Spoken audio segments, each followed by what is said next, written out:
तर बाबांनो पंपातनं डिझेल टाकून आम्ही आबू रोडची बाउंड्री बिंड्री पास करून आम्ही मस्तपैकी जेवणाचं नियोजन लावायला थांबलो.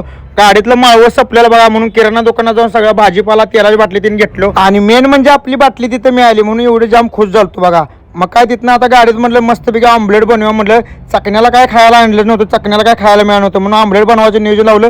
कांदा बिंदा असं कापून घेतलो बघा मस्तपैकी, टमॅटो कांदा मिरची आणि आपलं पिल्लू. हा आता स्वर्गातच जायचं म्हटलं. निवांत गाडी खाली होणार होती त्यामुळे काय टेन्शन नव्हतं. निवांत पिऊन खाऊन झोपायचं होतं निवांत.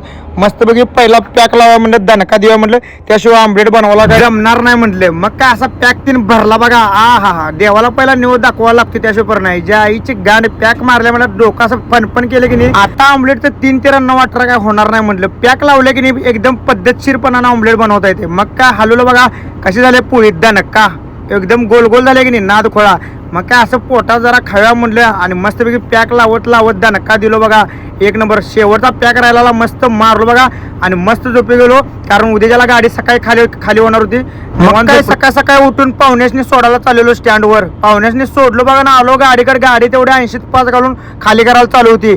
मग काय गाडीतीन खाली करून आम्ही डायरेक्ट माळवतीन आलो. भाजीपाला घेतला. भूक लागलेली म्हणून केळं पिन खाल्लीत बघा. आणि तिथनं आता आम्ही डायरेक्ट पंपाला आलो. पंपात टाकी फुल करायला लावली. मस्तपैकी आंघोळ करून घेऊया म्हटलं. तर ह्याच्या पुढचा ब्लॉग बघत राहा. त्यावर लाईक शेअर कमेंट आणि फॉलो.